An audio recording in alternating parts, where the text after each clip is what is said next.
Hello hi ಎಲ್ಲರಿಗೂ ನಮಸ್ಕಾರ. Welcome back to our channel. ಇವತ್ತು ನಾನು ಸೊಪ್ಪಿನ ಸಾರು ಹೇಗೆ ಮಾಡೋದು ಅಂತ ನಾನು ತಿಳಿಸ್ಕೊಡ್ತೀನಿ. ಇದಕ್ಕೆ ನಾನು ಅವರೆಬೇಳೆ ಯೂಸ್ ಮಾಡ್ತಿದ್ದೀನಿ, ಹಾಗೆ ದುಂಡು ಸೊಪ್ಪು. ಈಗ ನಾನು 2 ಕಪ್ಪು ಅವರೆಬೇಳೆ ಯೂಸ್ ಮಾಡ್ತಿದ್ದೀನಿ. ಇದು ನಾವು ಮನೆಯಲ್ಲೇ ಬೆಳೆದಿರೋದು ಬೇಳೆ. ನೀವು ಬೇಕಾದರೆ ತೊಗರಿ ಬೇಳೆ ಬೇಕಾದರೂ ಯೂಸ್ ಮಾಡ್ಕೋಬೋದು. ನೀಟಾಗಿ ವಾಶ್ ಮಾಡಿಕೊಂಡು ನಾನು ಬೇಳೆನ ಹಾಕ್ಕೊಂಡಿದ್ದೀನಿ. ಹಾಗೆ ಸೊಪ್ಪನ್ನು ಸಹ ನಾನು ಈ ಥರ ಕಟ್ ಮಾಡಿಕೊಂಡು ನೀಟಾಗಿ ತೊಳೆದು ನಾನು ಹಾಕ್ಕೊಂಡಿದ್ದೀನಿ. ಹಾಗೆ ನಾನು ಒಂದು 3 ಟೊಮೊಟೊನ ಸಣ್ಣದಾಗಿ ಹೆಚ್ಚಿಟ್ಕೊಂಡು ಹಾಕ್ಕೊಂಡಿದ್ದೀನಿ. ಹಾಗೆ 1 ಈರುಳ್ಳಿನ ನಾನು ಕಟ್ ಮಾಡಿಕೊಂಡು ಹಾಕ್ಕೊಂಡಿದ್ದೀನಿ. ಹಾಗೆ ಬೆಳ್ಳುಳ್ಳಿ ಒಂದು 10ರಿಂದ 15 ಬೆಳ್ಳುಳ್ಳಿ, ಹಾಗೆ ಹಸಿಮೆಣಸಿನ್ಕಾಯಿನ 1 ಕಪ್ಪು ತೊಗೊಂಡಿದ್ದೀನಿ. ಹಾಗೆ 1 ಸ್ಪೂನಷ್ಟು ನಾನು ಜೀರಿಗೆ ಯೂಸ್ ಮಾಡ್ತಿದ್ದೀನಿ. ಹಾಗೆ 1 ಚಿಟಿಕೆಯಷ್ಟು ಅರಿಶಿನ ಪುಡಿ, ಹಾಗೆ 2 ಸ್ಪೂನಷ್ಟು ನಾನು ಪುಡಿನ ಯೂಸ್ ಮಾಡ್ತಿದ್ದೀನಿ. ರುಚಿಗೆ ತಕ್ಕಷ್ಟು ಉಪ್ಪನ್ನು ಸಹ ನಾನು ಹಾಕ್ಕೋತಿದ್ದೀನಿ. ಹಾಗೆ ಕನ್ಸಿಸ್ಟೆನ್ಸಿ ನೋಡಿಕೊಂಡು ವಾಟರ್ನ ಹಾಕ್ಕೊಳ್ಳಿ. ನಾನು 2 ಗ್ಲಾಸಷ್ಟು ನಾನು ವಾಟರ್ನ ಹಾಕ್ಕೊಂಡಿದ್ದೀನಿ. 1 ಸ್ಪೂನಷ್ಟು ಆಯಿಲ್ ಹಾಕ್ಕೊಳ್ಳಿ, ಬೇಗ ಬೇಯುತ್ತೆ. ಹಾಗೆ 2 ವಿಷಿಲ್ನ ನಾನು ಕೂಗಿಸ್ಕೊತಿದ್ದೀನಿ. ಲಿಡ್ನ ಕ್ಲೋಸ್ ಮಾಡಿಬಿಟ್ಟು 2 ವಿಷಿಲ್ ಆದ ನಂತರ ನಾನು ಲಿಡ್ನ ತೆಗಿತಿದ್ದೀನಿ. ನೋಡಿ ಎಷ್ಟು ಸಾಫ್ಟಾಗಿ ಆಗಿದೆ ಅಂತ ಹೇಳ್ಬಿಟ್ಟು. ಯಾಕಂದರೆ ನೀಟಾಗಿ ಅದು ಬೇಯಿಸಿದ್ರೇ ಆ ಪಪ್ಪು ಒಂಥರ ಆಂಧ್ರ ಸ್ಟೈಲ್ ಪಪ್ಪು ಥರ ಚೆನ್ನಾಗಿ ಬರೋದು. ಬೇಳೆ ಇದ್ದರೆ ಅಷ್ಟೊಂದು ಚೆನ್ನಾಗಿರಲ್ಲ.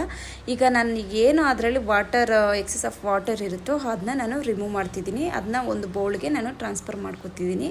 ಏಕೆಂದರೆ ಮ್ಯಾಶ್ ಮಾಡುವಾಗ ಅಷ್ಟೊಂದು ಇದು ಬರಲ್ಲ. ವಾಟರ್ನ ನಾನು ಸೈಡ್ಗೆ ಎತ್ತಿಟ್ಟು ನಾನು ಈ ಥರ ನುಣ್ಣಕ್ಕೆ ನಾನು ಸ್ಮ್ಯಾಶ್ ಮಾಡ್ಕೊತಿದ್ದೀನಿ. ನೋಡಿದ್ರ ಈ ಥರ ನಾವು ಇಟ್ಕೊಳ್ಳಿಂದ ಈ ಥರ ನಾನು ಮಾಡಿಕೊಂಡ್ರೆ ಚೆನ್ನಾಗಿ ಬರುತ್ತೆ. ಈ ಥರ 1-2 ನಿಮಿಷ ಮಾಡಿಕೊಂಡ್ರೆ ಸಾಕು. ನೋಡಿ ಈ ಥರ ಸಾಫ್ಟಾಗಿ ನುಣ್ಣಕ್ಕೆ ಬರುತ್ತೆ. ಈ ಥರ ಆದ ತಕ್ಷಣ ವಾಟರ್ ನಾವು ಏನು ತೆಗೆದಿಟ್ಟಿರ್ತೀವೋ ಆ ವಾಟರ್ನ ಡೈರೆಕ್ಟಾಗಿ ಇದಕ್ಕೆ ಹಾಕ್ಕೊಳ್ಳಿ. ಯಾಕಂದರೆ ನೀರು ಜಾಸ್ತಿ ಆದರೆ ನೀವು ಬೇಕಾದರೆ ತೆಗಿಬೋದು. ನೋಡಿ ನಂದು ಹದ ಇಷ್ಟು ಬಂದಿದೆ. ಈ ಥರ ಬಂದರೆ ಸಾಕಾಗುತ್ತೆ. ಸೊಪ್ಪು ಸಾರು ಚೆನ್ನಾಗಿ ಬರುತ್ತೆ. ಯಾಕಂದರೆ ನೀರಿದ್ದರೆ ಅಷ್ಟೊಂದು ಚೆನ್ನಾಗಿರಲ್ಲ. ಈ ಥರ ಕನ್ಸಿಸ್ಟೆನ್ಸಿ ಇರಬೇಕು. ಹಾಗೆ ಒಗ್ಗರಣೆ ಹಾಕ್ಕೊಳ್ಳೋಣ. ಒಗ್ಗರಣೆಗೆ 1-2 ಟೇಬಲ್ ಸ್ಪೂನಷ್ಟು ನಾನು ಎಣ್ಣೆನ ಹಾಕ್ಕೋತಿದ್ದೀನಿ. ಹಾಗೆ ಸಾಸಿವೆ ಮತ್ತು ಜೀರಿಗೆನ ಸಹ ಹಾಕ್ಕೋತಿದ್ದೀನಿ.